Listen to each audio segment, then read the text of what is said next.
This is the KoperCrabb Podcast. I'm Cheney Crab. I am Naveen Copperwise. If you would like to buy merch from our band, we are in a band, that's right. It's called ENTHEOS. I do vocals, Naveen writes all the music. You can go to www.entheosstore.com.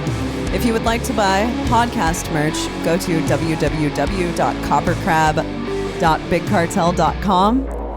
We have... I don't think you need to say www anymore. I think so. I'm just going to keep saying it. www. www. If you would like to see our band ENTHEOS live, then you only have one more chance at the end of this year because 2 of the Christmas shows we're playing have sold out.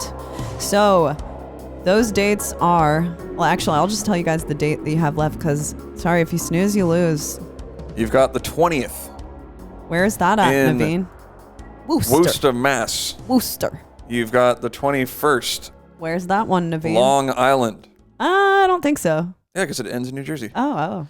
And then you've got, even I can remember these dates. Wow. The 22nd in New Jersey. That's the one that's not sold out, or the Long Island one? No, Long Island, which is December 21st at the Paramount, is the only one that is not sold out. Worcester sold out maybe 5 hours ago. I'm assuming that Long Island is not far behind. Those are Lorna Shore's Christmas shows with Currents, Rivers of Nile, Varials, and Us, which is an awesome lineup. It's very diverse. Yeah. I'm excited to see every band on the tour. I will be there. I will also be there. Yeah. And I'll probably be at merch. Chances are I like to jump off stage and take a shower and then rush back to merch. So if you guys want to hang out with us, we always love seeing you guys at shows. So come and say hey at the merch table. We will be there. And a lot of people do actually come say hey. And we've met a lot of people who are fans of the podcast, a.k.a. Golden Lobsters. Yes, G-Lobs, unite. So if you want to become a Golden Lobster, come talk to us and we'll tell you how to make that happen. How to apply. Make it official. Make sure to bring your resume. Yeah. We are only accepting the elitist of the elite into the Golden Lobster program. Platinum Lobster program.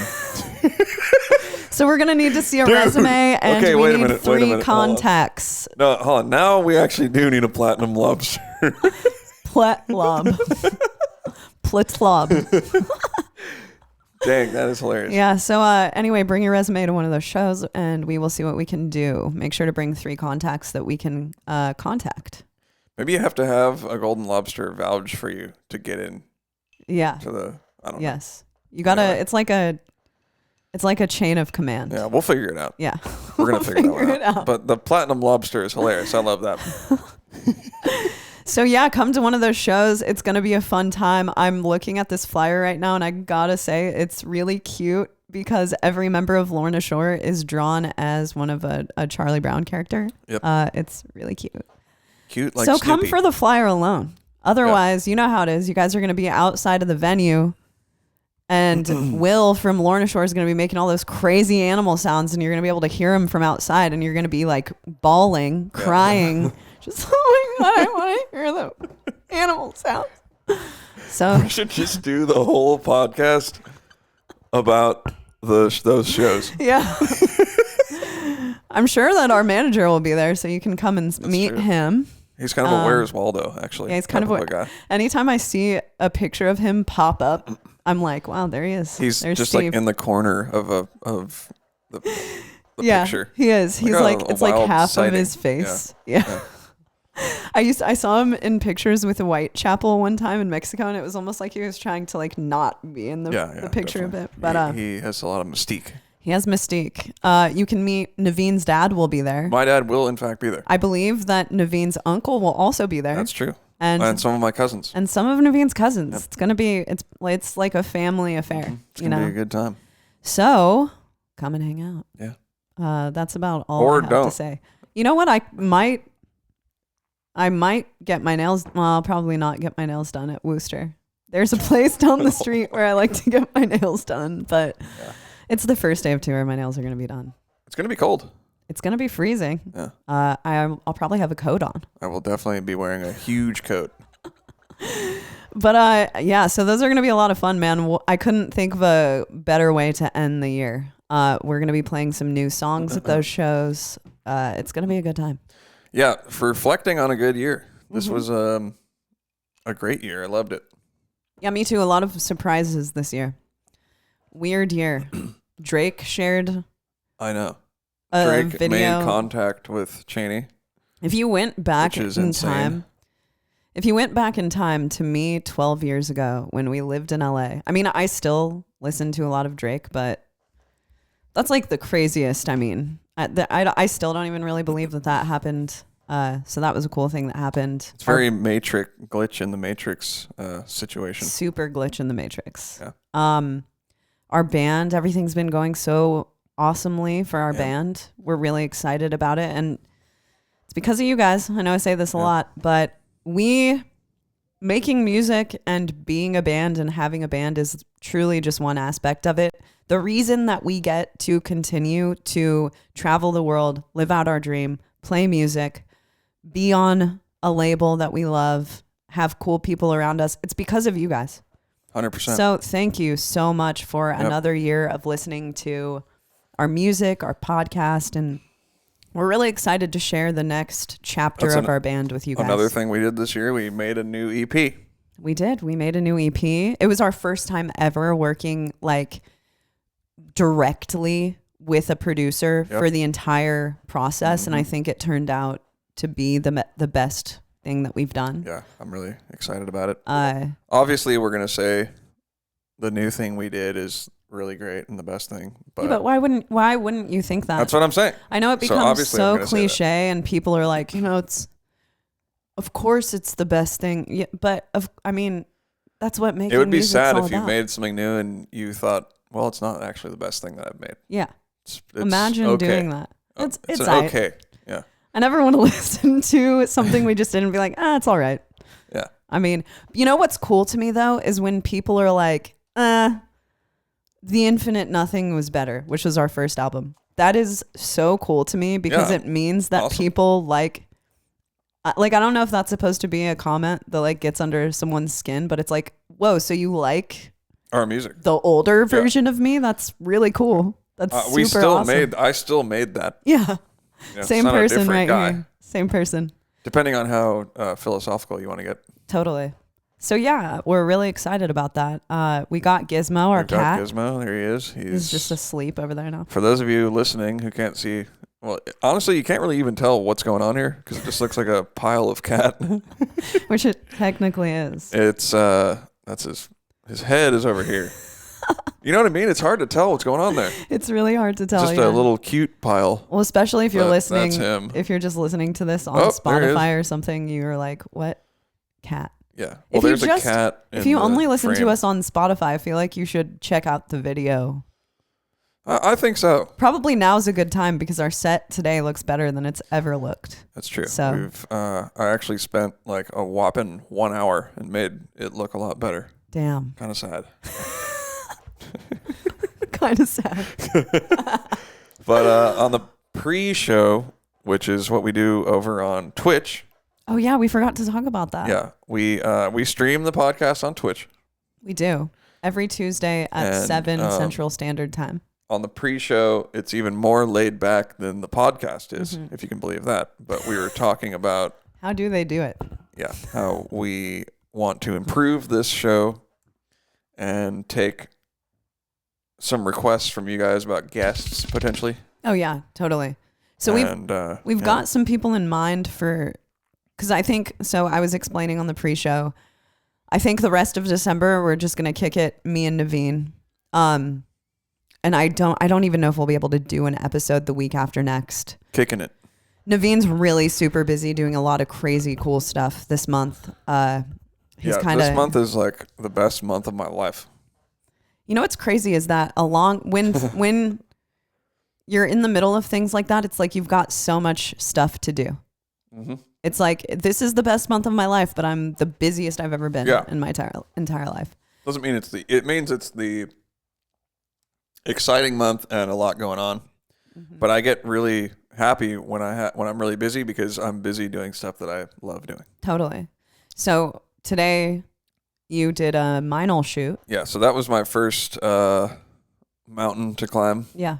I've been practicing for a Minel playthrough video For those of you who don't know, Meinl is a simple company, and they also have a really awesome YouTube channel. They fly drummers out to make videos, and I've done it a couple times. And last time I did the first half of Time Will Take Us All, played all the way through, and then today I did the second half. Damn. I can't wait to see that. So that was one thing that I'm doing. And then... Are you allowed to talk about the thing that you're doing next week? Yeah, I'm allowed to talk about it, yeah. Okay. Well, Naveen is doing, like, you can say whatever. Yeah, I can say whatever. So Naveen, not to speak for you, but from what I'm perceiving, it's literally one of the coolest things that you can do it's really cool. on drums that you're doing for ProMark next week. Yeah, so Evans has started... I don't know if it's for Evans. Bought this company. My bad. Yeah, it's the same. Okay. Evans and ProMark are the same. They acquired... I don't know if they distribute or bought a company that makes software and a module with triggers, and you can basically create any sort of samplers and sounds, and you can trigger like cycle through riffs and do all sorts of gnarly stuff. And what is kind of awesome about it is it's something that I've already done before. On my YouTube, I made a video of like a one-man metal band, and I was playing drums while simultaneously playing guitar riffs on pads.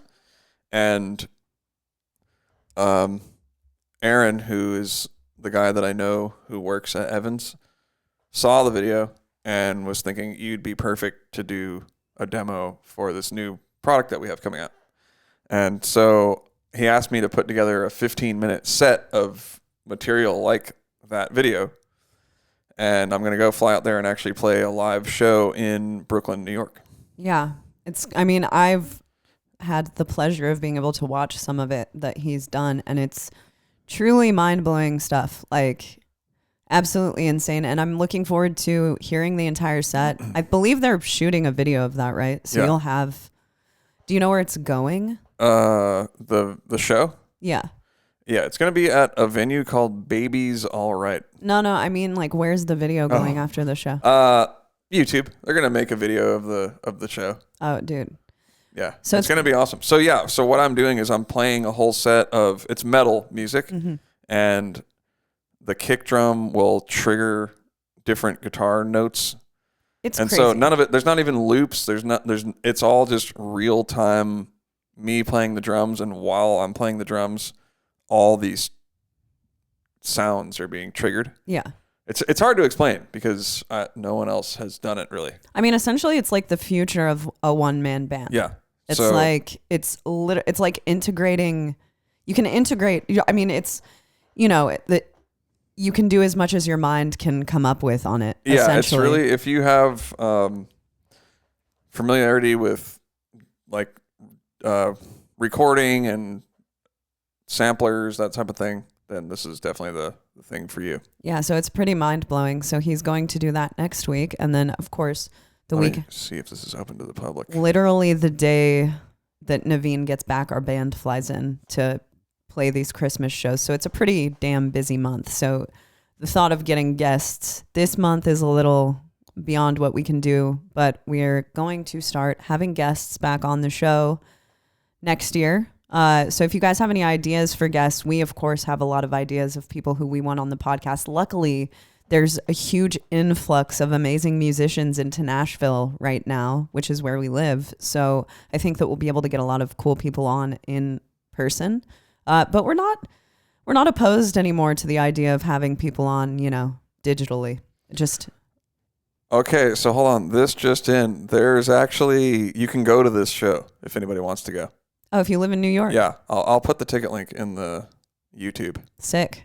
There are a few other drummers who are doing this as well. Yeah, it's me, Marcus Gilmore, Destin Johnson. Awesome. It's us three, and that is, it's in Brooklyn at Baby's All Right.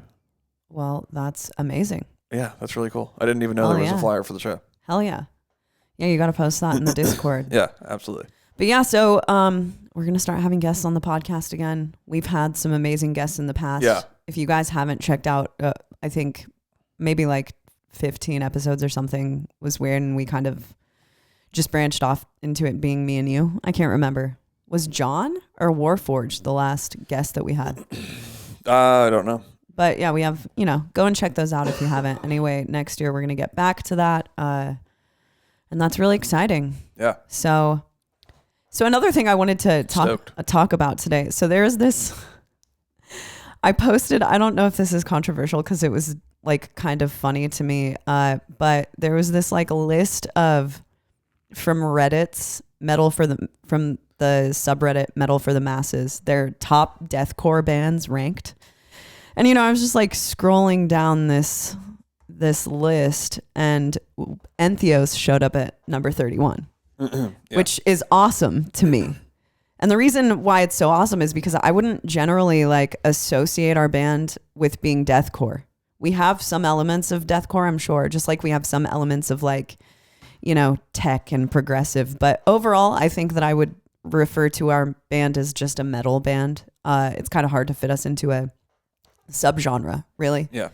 But the interesting part to me was how up in arms people get over something as simple as saying that certain bands are deathcore or certain bands are tech, or people, there are bands who don't want to be called any of those things. Yeah. And I remember people being just totally appalled when their bands would be referred to as being gent bands. Right. But it's funny to me because I think that, I don't know how you feel about this, but I think that the more genres, the more subgenres that your band can be associated with, the better. Like, it's really cool to me, even though I don't think of us as being a deathcore band, that I see people talk about our band as being a deathcore band, or even though I don't consider us a tech band. I mean, we put out a rock song, Yeah, right. So even though I don't consider us to be like a tech band, it's so cool that we're brought up in that subgenre, because it just means that like we've entered like the ether of all we of can these reach things. more people. Yeah.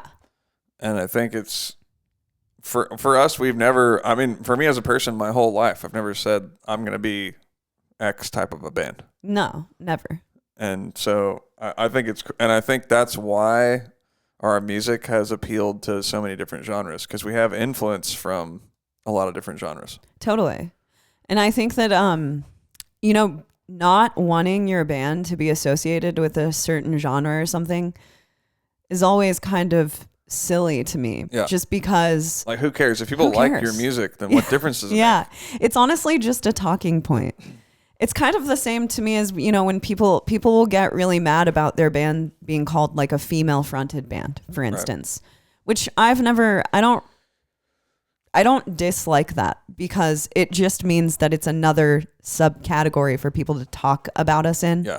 And at the end of the day, I don't think that anyone means anything like negative when they're saying that. They're just, it's a way to associate you with something. It's because it's not as common in metal. Yeah, totally. So it's, if whatever you're doing that's not as common is going to get talked about. Yeah. I guess that maybe people feel like when their band is labeled a certain thing, that people who aren't into that thing will become dismissive of their band. That's true. That could be a potential downside. But the more the merrier. Yeah. I think that, when you're getting your band's name out there, maybe it's good to embrace all of these things rather than to be upset that you're associated with those things. And you can't really control the way people think. Never. Right. And so for us, like, we were on that list or the list. For me, I'm happy to be on that list. Oh my God. I'm stoked that people are talking about my band. Totally. It's like cool. Yeah. So why try to control the way we're perceived? That's one of the realities of life, is that no matter what you put out there, every person is going to perceive you in a different way. You can try to control that to such an extent, but at the end of the day, people are going to associate you with the thing. Their perspective is going to be their perspective, and you have literally no control over those things. So I think in trying to control those things, you almost limit yourself. In reality, you should just be you, do your thing, play the kind of music you want to play. And if someone says you sound like A, B, and C, then fuck yeah. Sure. That's awesome. Why not? Yeah. Why not? But I kind of do understand when I was younger, I did want people to perceive me in a certain way. Mm-hmm. I never really tried to follow specific genres, but it would annoy me if somebody mentioned an influence that they thought that I might have taken that I didn't actually take. Mention a drummer that, oh, you sound just like X, and it's someone who I never listened to. Oh, of course. I would kind of be thinking, why does this guy think I sound like that? But now I'm just happy. I'm happy that people associate me with whoever. It doesn't matter to me. Well, also, all of that stuff is up to perspective. It's like, people will tell me that our band sounds like Kitty or whatever, like band where there's a woman who does vocals. And it's like, I could see how you'd be like, well, my band doesn't sound like Kitty, but like, still it's like, it's just their perspective. They're just trying to relate you to something in their life. Yeah. Not everyone knows every influence that I have and how I got to this point. And they're just speaking from their own experience. So I think that, trying to control the things that people say about you, the way people think about you, it's just it's a losing battle. Yeah, so 100%. That shouldn't be the thing that you're focused on when you're putting your art out into the world, because the more people that hear about you, the more people that hear what you do or see what you do, the more comparisons you're going to get. But 100%. At the end of the day, all that you can be is yourself. All that you can do is write the music that you want to write. And you know what? If someone calls us a deathcore band because we have two breakdowns on our record, then who cares? I couldn't care less. That's what I thought. I'm like, let's go, deathcore. I know. I was like, sick. All right. Hell yeah. All right. Yeah. That's awesome. But I mean, it's definitely amplified now because of how many internet comments there are. Oh, totally. So I think that's something that Cheney and myself have kind of had to deal with more so than in the past, right? I mean, as you kind of grow, you're going to see more and more weird commenters. Mm-hmm. And honestly, it's something for me that I still struggle with.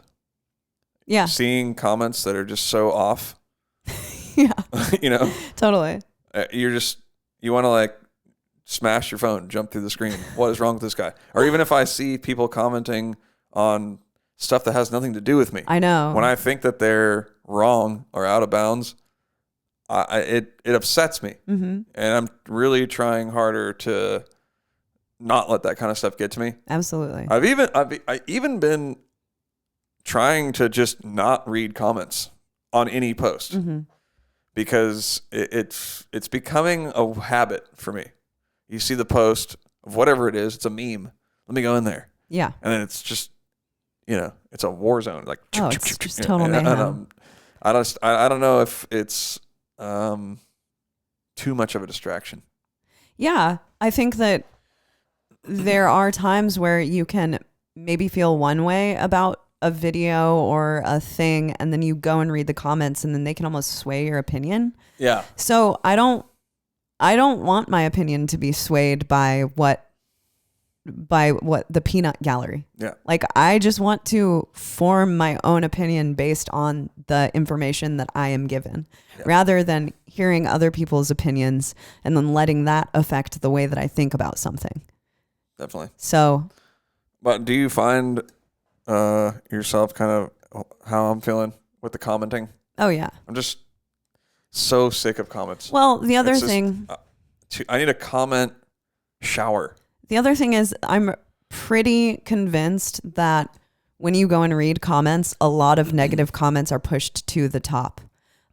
Maybe not on YouTube. I think YouTube, the most liked comments are at the top of YouTube, but on Instagram, I noticed that a lot.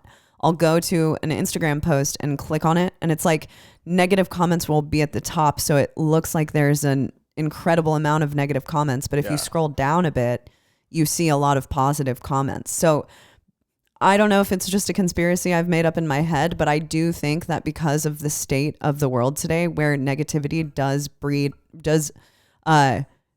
garner more reaction than positivity does, I'm wondering if the negative is getting pushed to the top of comment sections just to get more people to comment about that. Because that is the harsh reality. People comment more, people click like more if you say something negative on the internet than if you say something positive. And I hate that because I don't like being negative on the internet. I don't like... So we got to flip it. We got to be negatively positive. Negatively positive. There we go. I hate that everyone's so negative all the time. Yeah. There we go. We just found it out. Yeah. But I think eventually over time, this is just one of my seeing into the future things, that with AI, it'll be able to read all the comments and maybe we could start not prioritizing the top negative comment of the post. Yeah. Because it's pretty, I feel like it is discouraging for people. You know? Yeah. I mean, we talk about it all the time. Some people just literally can't make it in a band because they don't want to deal with being ridiculed all the time. Oh, yeah. Oh, 100%. You know? And like for you, like the amount of just bizarre ridicule that you get is way more than me. Well, I've always known this about vocals. Vocals, if they make their way into mainstream, which sometimes my videos do get people who have never heard of metal in their entire lives, it's seriously polarizing, and it can look like something crazy if you've never experienced it before. I can't even put myself in those shoes. So I understand why it gets, why those type of people will come and comment on it. But honestly, I don't care. Yeah. And then weird dudes go on there and just say stuff, I think, just to try to get a rise out of people. For sure. And it's just, it's just annoying, man. Yeah. People are people. Yeah. I'm saying one strike, you're out. You come on there with some bullshit. Blocked. Blocked forever. You know what always cracks me up, though, is when there will be like one person who comments something negative, and then they'll like come back a day later and comment something else, and then the next day something else. It's like, I'm beginning to think that you actually really like me. That's weirdly not obsessed. Something I would do to someone who I don't like. So definitely weird. It's weird. So yeah, that's I would say that is an aspect that we're all still trying to navigate through. And I think anyone, not just people in bands, we need to figure out how to do that. Yeah. It's a new thing still. We have only had Instagram for 8 years or something? I mean, we're still pretty much in the Wild West of all of this internet stuff. I know. So I personally, though, I guess I'm optimistic. I think it will correct itself somehow. Good. Yeah. Let's hope for the best on that one. I am hoping for the best on that one. All right. You want to get into some questions this week? I guess we haven't taken any questions in a while. We have been recapping tours. That's something that we did. Oh, yeah, we did that last week. I guess we should probably soon talk about the Revocation tour and Unearth tour, which was awesome. That tour, I might have said it on the podcast before, but that tour, like, a lot of tours are really professional in the way that, like, you got to be somewhere at a time. Yeah. You might not make like best friends with everyone on the tour. It's like it's a professional working environment. That tour really reminded me of when I was a kid, getting into touring, going on tour with a bunch of like awesome people and just having the time of my life with a bunch of my friends. And the homie tour, man. It was just a pure homie tour, and it was so fun. So we'll talk about it on one of these podcasts, not this week, though. Certainly will. Oh, and last night, before we get into questions, we got to go and see Nico, our friend Nico Santora, play with Darkest Hour and Exodus and Undeath. He didn't play with all of them. We also saw Exodus and Undeath and Fit for an Autopsy. Yeah. That's why we're tired. We forgot to mention that's why we were tired today. We stayed out. And we drank 3 beers. We did have 3 beers. What's up with beer being the worst hangover of my life? Yeah, took it out of me. So I've been back. Party Boy has been released from the cage. And Although I have not had more than 3 drinks in a night. There you go, man. And 3, I'm a lightweight. 3 is like, whoa, man, I need to go lay down. Yeah, sober up. It's go get some food. Seriously. Yeah. Beer, for some reason, I don't know if everyone else is affected like this, but I can drink 3 vodka sodas and be just chilling. Yeah. 3 beers, it's lights out. Yeah. So I had 3. Even last night, I think I had 2. I had 2 beers last night. Yeah. Yeah. You did. But you know what's hella fun is just having a beer and beer, watching man. a fucking metal show, dude. Hard to beat. It's hard to beat, man. God, I love it. It's hard to beat that. Seriously. I think we're gonna go see Skeletal Remains on Thursday as well. Yeah. So if you guys are in Nashville, go support the fucking scene, man. Oh, speaking of supporting the scene, we should shout out Amber's show that she's promoting. What the Gorod show? No, the Invictus. Am I way off here? You're way off. That's the name of the company that she works with. Mm-hmm. Okay. What show? The one that was in Chattanooga. I don't know what you're talking about. Oh, well, Filth? Somebody showed us a flyer last night, and we were like, "Oh, Amber's affiliated with that." Amber, is that your show? The Filth show? Yeah. Okay, Let could be us way know. off. Anyway, Let us know in the we'll drop it comments. in the comments. We think there's a Tennessee Golden Strong. Lobster affiliation there. Maybe not. Tennessee Strong. You guys should check out Amber's page and all of the shows that she has a hand in. Also, Lizzie has a hand in a lot of shows.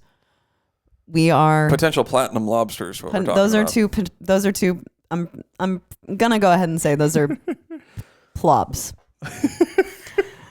Doesn't sound good. Okay, yeah, Amber is her show on Saturday with There we Filth. go, dude. You know, last night All when right. Naveen and I were 3 drinks There in, we go. were Hey, I'm flirting not- with driving to that show. Channy, when I said that and you looked at me like with a blank look, I was thinking I'm so off here. Like I just blew it hard.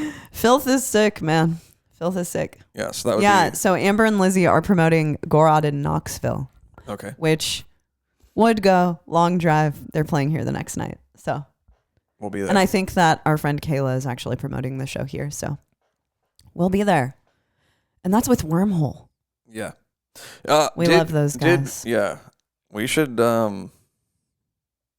maybe on the Discord people could post shows. Even though we're all over the country and the world. Yeah, why don't you guys start doing that? Just post shows. Why not? Also, Fuck we it. put a new channel in there last week because we want you guys to share your bands, your projects, whatever you're playing on, put them in there.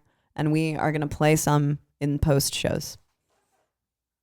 Hell yeah. Naveen keeps telling me I shouldn't cross my... I think it makes you look like you don't want to be on the podcast.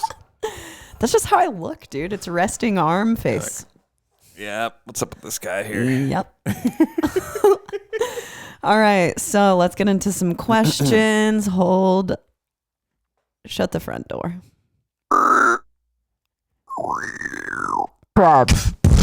On KoperCrabb. Oh, we hung out with the guy who made this rap. That's true. We did. KoperCrabb. All right. 1 second. 1 second. Dude. Yeah, actually, the guy who made this sample is from an On episode. KoperCrabb. Yeah. Chance. Yeah, it was. We had some beatboxing. Chaney was rapping a little bit. That was a good episode. Okay, so this question is for me, so I guess I'm going to ask myself a question really quick. Atrocious said, question for Chaney, how did the Cannibal Corpse song with Nick come about? What was it like working with him? So the way that song came about is I'm assuming that Nick and I know each other. I've been on his Twitch channel. You might want to, this is Nick Nocturnal. Nick Nocturnal. For those of you who don't know. So Nick and I know each other. I've been on his Twitch stream. He's an awesome dude. He promotes the music scene. He's really killing it, helping to get bands out there. So anyway, Nick does this like how to in 30 seconds. So he did a how to Cannibal in 30 seconds. Well, around the same time that he did that, right before I did that, I played a benefit show with Rob Barrett from Cannibal, and I sang 2 Cannibal songs, and I did a cover of Killer Become that I put up on my Instagram. And I'm assuming that Nick saw that, and just basically one day I got an email from Nick asking if I would like to put vocals over his How to Cannibal song in 30 seconds. So the funny part is that it was the week before we left for the Unearth and Revocation tour, and we were literally at like finishing our EP, and I had no time, essentially. But I was like, you know what, I'm gonna do this. You got to say yes to opportunities when they come up. So Nick emailed me. He asked me to put lyrics and vocals and try to do my best like Cannibal thing. So I feel like I pulled from, you know, both Cannibal vocalists and did that.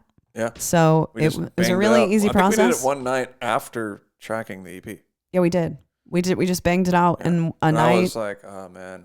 Damn it. I made a song about zombies. It was cool because I don't write lyrics like that. So it was cool to kind of do a song that's totally not even something that I would do lyrically. That's what I think is actually fun about getting not necessarily hired to do something, but just doing a project that's out of sight of what you normally do. Yeah. You can just do whatever you want. Totally. And you can sort of experiment with stuff that you wouldn't do because you after a while you kind of develop this idea of what I do. You know, I wouldn't do that. I wouldn't make a song about zombies. Right. So it's fun to just kind of play a character. Oh yeah. I mean, it's the same in the pre-show. We were talking about the Christmas song that we made for your mom's house. Yeah. It's like, that's something that's so out of my wheelhouse. We would never do that. But someone asked us to do it. We did it. Yeah. You say yes when opportunities come up. It was a good And time. because of that, it's like there are parts of me that were expanded because of doing that. So I think when you take on stuff like that, it always has, at least for me, it always is a positive thing because I learned something. That's why, if I take on a guest vocal project, I inevitably learn something from it. Yeah, every time. So it's cool to do that kind of stuff. And it was a really easy process. Nick is so easy to work with. It was literally just a couple of emails back and forth. And oddly enough, though, that one was harder for us to get done than normal songs. Yeah. Remember when we were doing the video? It was like it took. Oh, the video. Usually, Cheney just does the videos in literally one try. Mm-hmm. Just all right, let's go. Boom, does it. We're done. But this one, I think, just because you didn't have the muscle memory of actually performing the song. Yeah, totally. And knowing the lyrics. Right. Usually, you do a video after we get done with playing it on tour, something like that. It's your song that you've been playing for a while. Yeah, totally. Yeah. So this one, it took us a while. It was work. It was work. Yeah, it was work. And I remember I was just so stressed out because I was still like, finishing the lyrics and the patterns on our EP. So it was but it all came together. It all worked out, as most things do. It's funny, when I'm in a situation like that, I'll sit and think to myself, okay, a week from now, it's all going to be over. Yeah. I'm going to be out of it. We'll be good. I just got to get through this week and get this stuff done. And then... Yeah. And I also think, wow, this is such a cool blessing to be loaded up with music stuff to work on. Absolutely. It's the coolest thing that's ever happened. What I love doing. Yep. So sometimes the things you wish for can become a curse. That's true. I'm just kidding. I love doing all of that stuff. So here's a question for Naveen. All right. Okay, this is from Pirates Leaf. Hold on. What's the songwriting process like? Do you start with a riff or a beat and then workshop it from there? Do you just mess around on guitar until you find something you like? Music theory? Thanks for everything. Love the podcast. All right. Okay. So all the songs start with guitar, not drums, which I guess is surprising to certain people. But well, I don't know if people know how long you've been a guitar player. Yeah, they might think that right. it's something that you just picked up randomly because we needed a guitar player or something, which is not the case. Yeah, no, not the case at all. We knew what we were doing when we decided that Naveen would just be the guitar player. Yeah. I've always written music. I wrote a lot of music for my old band, Animosity, and I wrote all of the Flesh Rot album. Well, you also wrote that Animals song. What's the name of that song? Ding, ding. I don't know. Ding, ding, ding. Yeah, I didn't really write that song. I would help write riffs for Animals. Yeah, there is a track on Weightless. I'm pretty sure that's like mostly... I helped maybe write not, it for maybe sure. not. I helped write it for sure. But yeah, You've written a faceless riff? I've written a couple faceless riffs. I've pretty much every band that I've ever had anything to do with, I will inevitably start writing music for that band. And then it's no different with us. I wrote a lot of the early music and have always done so. And basically in 2020, Chaney and I just it was just her and I in the band. We parted ways with our other people that were there. And we were like, you know what, let's just keep it just us, see what happens. I can just play guitar. And then Evan was still up for recording bass on the albums and stuff. So that's how it kind of wound up. And we started to like it. True. Yeah. And, it's become an incredibly streamlined process for us. It's so easy. It's just insane. And I think that sometimes it's the only, sorry to cut you off, but it's the only way that we were able to release an album and make an EP in the same year. 100%. And we're going to track an album next year. We're already talking about that. So it's like, it's just not possible to do that with a bunch of other people. Yeah, I also think that there's something to be said for having sometimes too many cooks in the kitchen. That's true. And I've always thought that. I think that it's very much streamlined our band and our process. And I think that because of that, we're writing better music as a result. Yeah. So, but what I will say is that even before this, you wrote most of our songs. Definitely. I always oversaw everything. 100%. But to answer his question more specifically, I start on guitar, and I have my own way, I guess you could say, of incorporating music theory. I will be inspired by a certain scale or something that I learned and kind of just move from there. I always do try to figure out what each part is doing melodically, so I can put layers on it and that sort of thing. But I don't stick to a rigid, this has to be in a certain key the entire song, because I don't want to be too diatonic, too stuck in one scale the whole entire time. But honestly, so that was what I'm explaining is Time Will Take Us All and everything up to that. And on the new songs, well, hold on. I should say I should put a note in there that I do that, and then I'm also kind of thinking of what the vibe for the song I want to be. Mm-hmm. So for like Absolute Zero, the first song on Time Will Take Us All, I was basically just saying I'm gonna write a crazy progressive death metal song. That was kind of my idea, something that Fleshrot might use, my solo project. Just see what that sounds like, and then.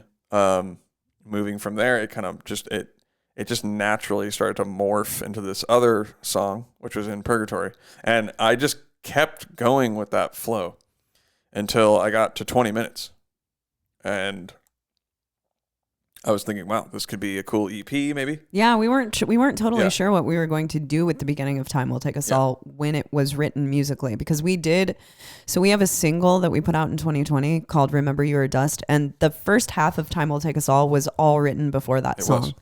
So that's, and Naveen wrote that all while there were still other people in our band when you wrote that. Yeah. So, and we were thinking, oh, this is really cool. What are we going to do with this? It was just kind of free form in a way. Just seeing where it started with Absolute Zero and then just seeing what it morphed into and kind of keeping some themes around. And so it was really fun. I didn't have a strict game plan. It kind of just wrote itself in a way. Yeah. And then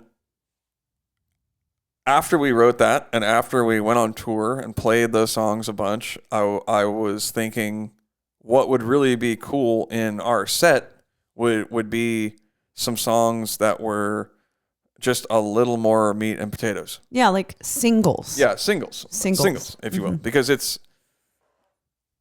not a single type experience. No, the album. There are singles on it. Like definitely, 100%. I Am the Void is without a doubt a single. Yep, 100%. I would say Absolute Zero, without a doubt, a single. It's not focused on being. Yep. singles, though. We wrote it. It was a concept album. So those from two its were inception. kind of the singles. So Absolute Zero is like the single on the side A, we call it, and then I Am the Void was the single on side B. Yeah. And then we kind of just from there morphed and saw where it went. Totally. Even Sinking Sun, like I feel like Sinking Sun is probably a lot of people's favorite song on the album. And Totally. Sinking Sun, we didn't even know if it was going to be one full song. We were thinking about splitting it in half. Yeah, because it was such a long fucking song. The idea of what are the songs, I mean, we had to just sort of almost arbitrarily decide.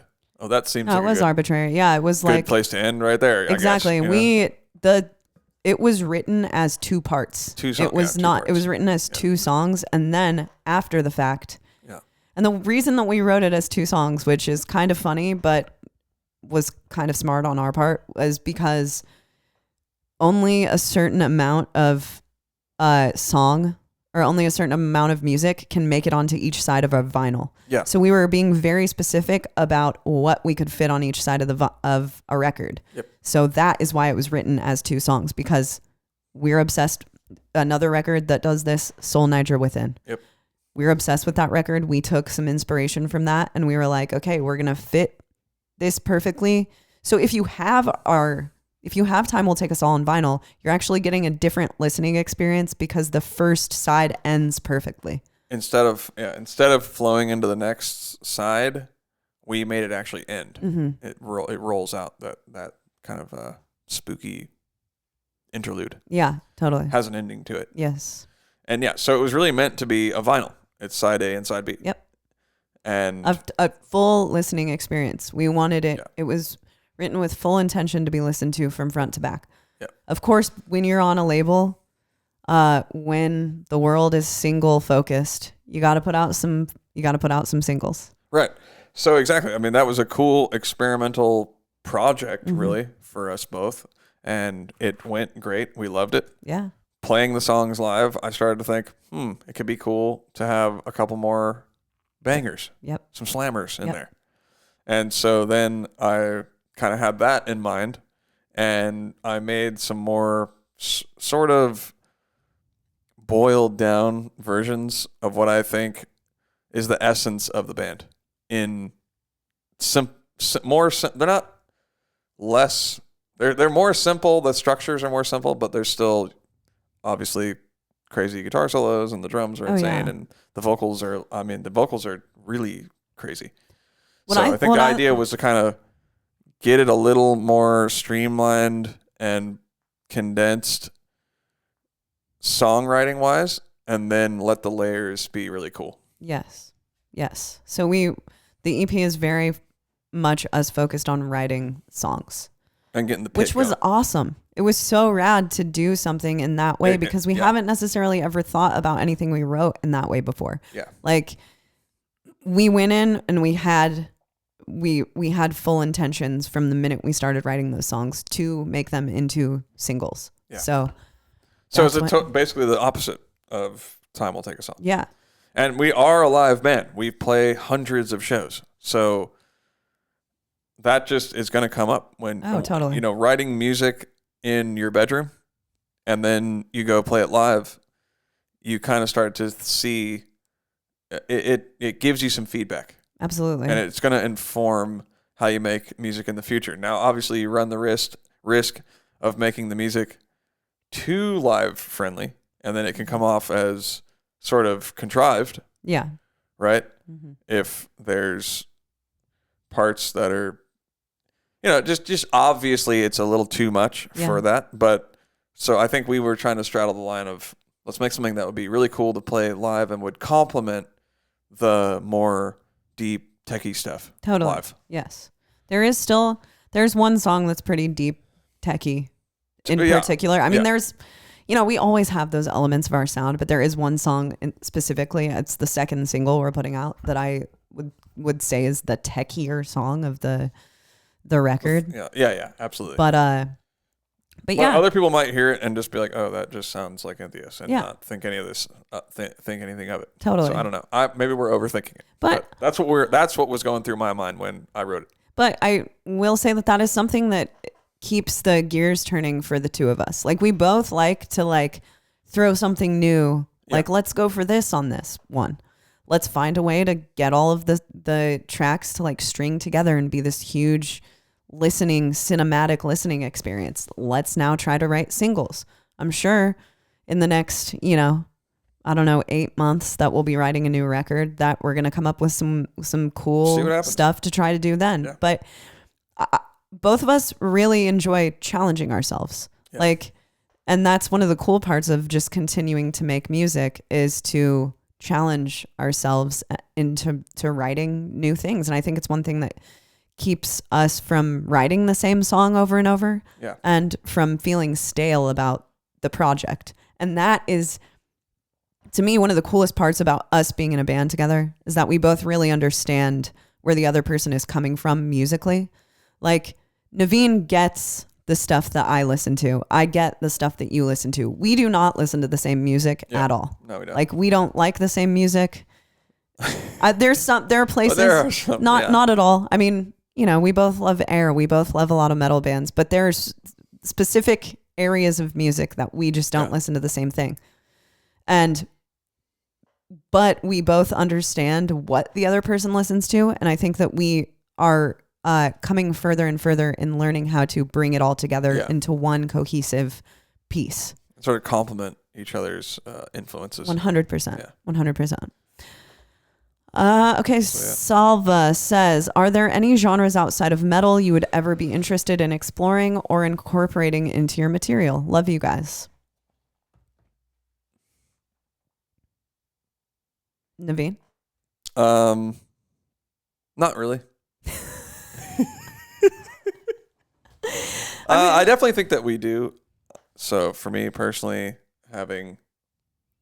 listening to bands that have, it could be anything, and they have sort of cooler, unique melody. That's what I always gravitate towards. So Air is a big one that Cheney and I love a lot. And I think that like On Time Will Take Us All in particular, the album, there are parts that sound like Air. Oh, 100%. And we kind of mimic their sort of moody chord progression. Their sense of melody. And so that's my whole thing. Anything I listen to, I try to draw some inspiration from it and then turn it into metal. Exactly. I think that's really where we I would say most of what I listen to on a daily basis is not like purely metal, but my goal is to take my influences and make them into metal or rock. You bring them into the genre, not move to that genre because that's what I'm feeling that day. Yeah. Like we're always going to be primarily a metal band. Yeah. We have metal tracks, but it is something that we do constantly to take our things that our influences and bring them over here. Like Naveen is saying, Air. If you guys haven't heard Air, in my opinion, the two members of Air and Air as a band, they both have solo projects. They are writing the most interesting melodic music in the world, and they have been for the past 30 years. And it's really, really simple. It's very simple. Very simple, subdued shoegaze. Is that what you would call it? I mean, I would call it almost like art pop. Yeah. And it's very it's music that you would put into movies. It's very like what's the word I'm looking for? Cinematic. Yeah, it's cinematic, but it's like it's score. It's score. It's music that you would use to score a movie, which they have scored movies, and they're perfect at that. So, but the melodies are so haunting, and it's like they have a way of being super melancholic, but like uplifting in a way. But Air is like, you guys got to listen to Air. You should listen to Moon Safari, listen to Talkie Walkie, listen to some good must listens. Pocket Symphony. Every Air album, love to. I love every Air album. So the Virgin Suicides. But actually, so on the EP, I've been listening to a lot of Indian music, and I discovered, looking into classical Indian music, they have a totally different way of looking at music theory and scales that they will use. They're odd, I guess you could say, for the Western ear. They'll have scales that have like 3 half steps in a row. So that's kind of we would think of that as dissonant. But so in learning some of these scales, some of them were really cool. And honestly, I wrote 2 of the songs on the new album. The whole entire songs are written with these Indian scales. Mm-hmm. 1 scale each song. And I just used the 1 scale for the whole entire song. And I don't think anybody would listen to it and say, "Oh, that sounds Indian." Oh, I listened to it. I wouldn't say that. You would never know. But I just was inspired by that and kind of working around that scale, kind of just came up with my own thing. Yeah. And so I think it is cool to expand to other types of music, but I want to do it in a way where people don't know. It's covert. Yeah, it's like I'm not sleek. throwing in, now we're doing a token Indian music part. Right. I'm incorporating it in my own way, and it's inspiring me to make a song, but you don't know it. You think it sounds like a death metal song. Absolutely. To me, doing all of this stuff is what keeps writing music interesting. Yeah. If you ever grow stagnant in what you're doing, if you're bored with what you're doing, give yourself a goal. A new challenge. Or a new challenge. Yeah. I want to try to incorporate this weird Indian scale into songs and see if I can do it like in a sleek way. Exactly. That type of stuff will keep you invigorated to write music. You always, like, everyone's going to have to find inspiration somewhere. Read a new book, read new poetry to get lyrical concepts, just try to find things in the world around you that inspire you and bring them back into the art that you are doing. Because it keeps everything fresh. Yeah, and one of my musical heroes, Frank Zappa, someone actually gave us this, or did you order this? No, I bought that one, yeah. Okay, so Cheney ordered this Frank Zappa Funko. I don't really know anything about these things, by the way. They're just here because people give them to us. And Mosh Pit Rob, shout out Mosh Pit Rob from Florida. So he's been giving us some, and they're awesome. We got a Rob Zombie one. I have a Britney Spears one that's in our trailer too. I think I have 2 Britney Spears ones, but I want a Cheney one over here. Yeah, we need a we need a Naveen one. Yeah, we need a Cheney and a Naveen one. Can you get your own ones made? Yes, you can. Really? Yes. Oh, we got to do that. Yeah, and they're really cheap, actually. Really? Yeah, it's like $30. Yeah. Okay, well, we have to do that. Mm-hmm. All right, so Frank Zappa is one of my musical heroes, and there's actually a quote of him. You can probably look it up on YouTube. He's saying exactly what I'm saying. I got this idea from him. He said, I could be playing Hawaiian music, but I'm doing it with rock guitar and drums, and everyone just thinks that we're playing rock. Totally. And so that's, for me, that was like, I'm doing that, mind blowing. There you go. All right. This is from Zetra Zeph. Did Naveen record guitars and bass on Time Will Take Us All? Yeah. So I guess in closing to what we just said, that kind of tags onto it. I did record the guitars on Time Will Take Us All. And at the time, we had no guitar players. Nope. So we just thought, why don't I just do it and kind of just see what happens? And luckily, we have got some great live guitar players. Brian James. And Rob Brown, our boys. And, but yeah, at the time we were kind of just, let's make an album and just see what happens. Yeah. And Evan, our bass player, who's always been with us, and he played on the new album, the new EP. Yeah, well. Evan's on the new EP. He can't tour, but at least he can still play on the albums. Yeah, I mean, the relationship with Evan goes way far back, so it's a little different. It's not. People will ask us why we don't have a live bass player a lot. And it's like, the relationship with Evan is deep and we really like having Evan play on our material. And it's not as simple as just replacing someone, Yeah. So 100%. Big shoes to follow, to fill there, I guess you could say. Yeah. There you go.